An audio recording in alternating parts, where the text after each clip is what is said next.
పెళ్ళైనా పండగైనా వేడుక ఏదైనా పట్టుచీరల ప్రత్యేక వేదిక వారాహి సిల్క్స్. మరోసారి నిరాశపరిచాడు టీమిండియా ఓపెనర్ సంజు శాంసన్. టీ20 వరల్డ్ కప్లో జింబాబ్వేతో మ్యాచ్లో తక్కువ పరుగులకే అవుట్ అయ్యాడు శాంసన్. 15 బంతుల్లో 24 పరుగులు మాత్రమే చేసి నిరాశపరిచాడు. 2 సిక్స్లు 1 4తో ఊపు మీదున్నట్లు కనిపించినటువంటి పరిస్థితి ఉంది. కానీ ముజుర్బానీ బౌలింగ్లో పెవిలియన్కు చేరాడు శాంసన్. ఈ వరల్డ్ కప్లో ఇప్పటివరకు పెద్దగా ప్రభావం చూపలేదు.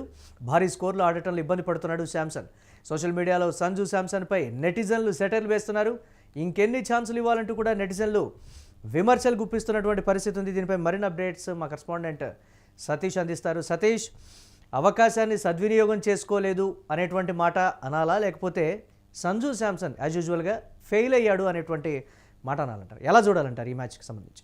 ముఖ్యంగా ఏదైతే ప్రతిష్టాత్మకంగా ఈ మ్యాచ్ జరుగుతూ ఉంది, దాదాపు సూపర్ 8లో తాడో పేడో తేల్చుకునే మ్యాచ్ ఇది. సో ముఖ్యంగా ఈ ఈ జింబాబ్వేకి సంబంధించినటువంటి ఈ మ్యాచ్లో గెలవకపోతే కనుక మరి ఇండియా మొత్తం కూడా ఇంటికి వెళ్ళే పరిస్థితి ఉంటుంది. కాబట్టి చాలా సమీకరణలు చేసినారు. దీనికి సంబంధించి ఇప్పటికే సంజు శాంసన్ అంటే ఓపెనర్లు ఫెయిల్ అవుతున్న వేళ ఇటు ఇషాన్ కిషన్ కావచ్చు, అలాగే అభిషేక్ శర్మ కావచ్చు, తిలక్ వర్మ కావచ్చు, వీళ్ళు ఫెయిల్ అవుతున్న తరుణంలో మొత్తం కూడా ఎప్పుడు టాప్ ఆర్డర్ ముఖ్యంగా ఎప్పుడు టాప్ ఆర్డర్ ఫెయిల్ అయినా సో ఒక కన్సర్న్ ఉంటుంది. సంజు శాంసన్ తీసుకుంటే బాగుంటుంది, సంజు శాంసన్ చాలా బాగా ఆడతాడు, మంచి ఏదైతే ఆ బ్యాటింగ్ ఎబిలిటీ ఉంటుంది, ఆ సిక్సర్లు కొట్టే ఇది ఉంటుంది, అట్లాగే స్ట్రైక్ బాగుంటుంది, సో ఆ లిఫ్టింగ్ వే బాగుంటుంది, ఇవన్నీ కూడా నెటిజన్లు పెద్ద ఎత్తున మాట్లాడుతున్న పరిస్థితులు కనబడతా ఉండే.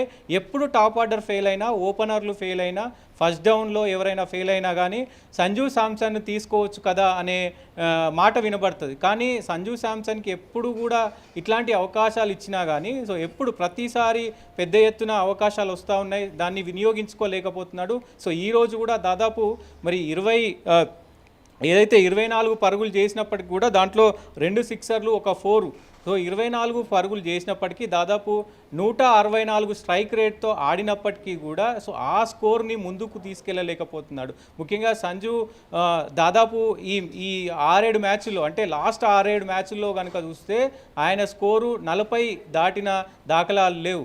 సో హాఫ్ సెంచరీ కూడా లేదు, దాదాపు 40 స్కోర్ కూడా లేదు ఈ 2 మ్యాచ్ల్లో. అయితే ముఖ్యంగా ఈ వరల్డ్ కప్లో నమీబియాతో జరిగినటువంటి మ్యాచ్లో ఆడాడు. సో ఇప్పుడు ఈరోజు ఆడిన దాంట్లో 24 పరుగులు చేసినాడు. సో 2 కలిపి కూడా దాదాపు 46 పరుగులు మాత్రమే చేసిన పరిస్థితి ఉంది. ఎప్పుడు అవకాశం ఇచ్చినా దాన్ని వినియోగించుకోలేకపోతున్నాడు. దాదాపు కొన్ని మ్యాచ్లలో కూడా పెద్ద ఎత్తున ఫెయిల్ అవుతూ ఉన్నాడు. దీనికి సంబంధించి సంజు పైన అటు నెటిజన్లు కావచ్చు, ఇటు ఆయన సింపతిదారులు కావచ్చు, ఎందుకంటే ఈ టీమిండియాలో బ్యాట్స్మెన్లో ఎవరు ఫెయిల్ అయినా సంజుని తీసుకోవచ్చు కదా అనే ఒక కన్సర్న్ ఉంటుంది, ఇది ఉంటుంది. సో కానీ ఆయనకి ఎప్పుడు ప్రతిసారి అవకాశం ఇచ్చినప్పుడు కూడా మరి ఆ ఎబిలిటీ ఉంది, కానీ ఎక్కువ స్కోరు మలచలేకపోతున్నాడు, హాఫ్ సెంచరీ దిశగా మలచలేకపోతున్నాడు. సో ఆ క్రికెట్ ఆడడం ఒక్కటే ఉంటే సరిపోదు, దాన్ని పెద్ద స్కోర్ ఎలా చేయాలి అనేది కూడా నేర్చుకోవాలి అంటూ కూడా నెటిజన్లు ఒకవైపు మాట్లాడుతున్న పరిస్థితి కనబడుతుంది. ముఖ్యంగా కొన్ని మ్యాచ్ల్లో చూస్తే మనం ముఖ్యంగా ఏదైతే జింబాబ్వే తోటి ఈరోజు మ్యాచ్లో 15 బంతుల్లోనే 24 పరుగులు చేసి అవుట్ అయిపోయిన పరిస్థితి కనబడుతుంది. ముజ్బరాని వేసినటువంటి ఒత్తిడిలో ఉన్నట్టుగా కూడా కనపడుతూ ఉన్నాడు. అంటే జింబాబ్వే బౌలింగ్ తక్కువ అంచనా వేయనప్పటికీ కూడా చిన్న జట్టుగానే పరిగణించేటువంటి పరిస్థితి, భారత్కే విజయ అవకాశాలు ఎక్కువగా ఉన్నాయనేటువంటి మాట. ఈ సమయంలో భారత్ రన్ రేట్ అనేది మెరుగుపడాల్సిన సమయంలో ఉన్నటువంటి అవకాశం సంజు శాంసన్కి ఒత్తిడిలో ఉన్నట్టుగా కనిపించాడు అనేటువంటి పరిస్థితి కూడా ఉంది కదా. ఆ నెట్ రన్ రేట్ విషయాన్ని పెంచే దిశగానే సంజు శాంసన్ ఆడి ఒత్తిడిలోనే అవుట్ అయ్యాడు అనేటువంటి మాట కూడా చెప్తున్నారు కదా యాజ్ యూజువల్. దాన్ని ఎలా చూడాలంటారు సతీష్? డెఫినెట్గా అంటే ఆయనకు ప్రతిసారి అవకాశం వచ్చినప్పుడల్లా కూడా ముఖ్యంగా టీం ఆపదలో ఉన్నప్పుడు అవకాశాలు వస్తూ ఉంటాయి. సో ఒక టీంలో ఒక పర్సన్కి ఒక ప్లేయర్కి అవకాశం వస్తే దాన్ని ఎట్లా వినియోగించుకోవాలి అనేది ప్రస్తుతం తెలిసి ఉండాల్సిన అవసరం. ఆ ఒత్తిడిని తట్టుకొని ఎలా మ్యాచ్ని గెలిపియాలి, ఏంటి అసలు క్రీజ్లో ఎలా ఉండాలి అనేది మినిమం. అంటే మీరు కొంతమంది ప్లేయర్స్ని తీసుకుంటే విరాట్ కోహ్లీ కావచ్చు, అలాగే కొంత సీనియర్ రోహిత్ శర్మ కావచ్చు, అంటే మొత్తం కూడా మ్యాచ్ ఓడిపోతున్నది అంటున్న తరుణం నుంచి మ్యాచ్ను గెలిపించిన దాఖలాలు ఉన్నాయి. విరాట్ కోహ్లీనే ఫర్ సపోజ్ తీసుకోండి, చాలామంది ఇన్స్పిరేషన్ అవుతారు. ఇప్పటికి కూడా వికెట్లు దాదాపు 4-6 వికెట్లు కోల్పోయినా కానీ అంటే దాదాపు 20 ఓవర్ల 2020లో అయితే 20 ఓవర్లు, 50 ఓవర్లు అయితే 50 ఓవర్ల వరకు లాస్ట్ వరకు ఉండి మ్యాచ్ను గెలిపించే ప్రయత్నం చేస్తారు. గెలుస్తుందా ఓడుతుందా పక్కకు పెడితే, సో ఉంటే ఆ ప్రెజర్ అనేది సో బ్యాట్స్మెన్ కనుక ఆడుతూ ఉంటే ముందుకు వెళ్తూ ఉంటే ఆ బౌలర్లకి ప్రెజర్ ఉంటుంది కాబట్టి సో అట్లా మ్యాచ్ గెలిచే అవకాశాలు ఉన్నాయి. సో ఇట్లా ఆ ప్రెజర్ని బౌలర్ల పైన రుద్దలేకపోతున్నాడు, బౌలర్ల పైన తీసుకురాలేకపోతున్నాడు,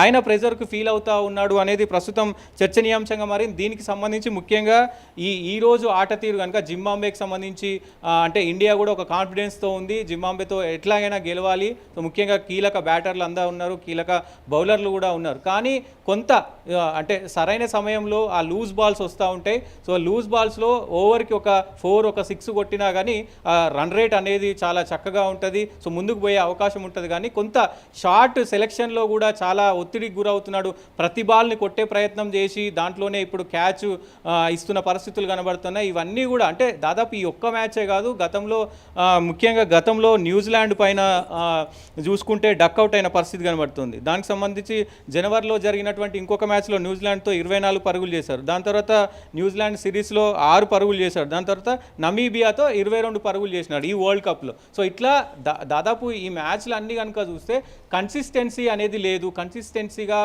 పరుగులు చేయలేకపోతున్నాడు.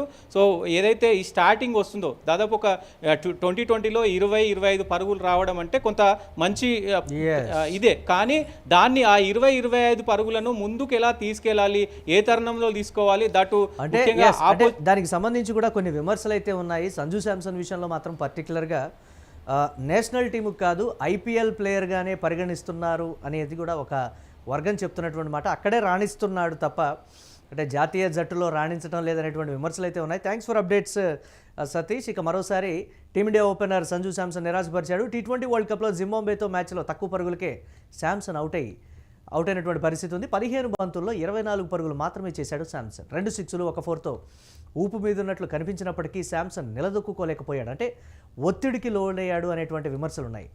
ముజర్బానీ బౌలింగ్లో పెవిలియన్కు చేరాడు శాంసన్. ఈ వరల్డ్ కప్లో ఇప్పటివరకు పెద్దగా శాంసన్ ప్రభావం చూపించినటువంటి మ్యాచ్ కూడా లేదు. భారీ స్కోర్లు ఆడటంలో శాంసన్ ఇబ్బంది పడుతూ ఉన్నాడు. సోషల్ మీడియాలో సంజు శాంసన్పై నెటిజన్లు సెటైర్లు వేస్తున్నారు. ఎప్పుడూ వినిపించేటువంటి ప్రశ్న సంజు శాంసన్ విషయంలో ఇంకెన్ని ఛాన్సులు ఇవ్వాలంటూ కూడా నెటిజన్లు చేస్తున్నటువంటి రెగ్యులర్ విమర్శ.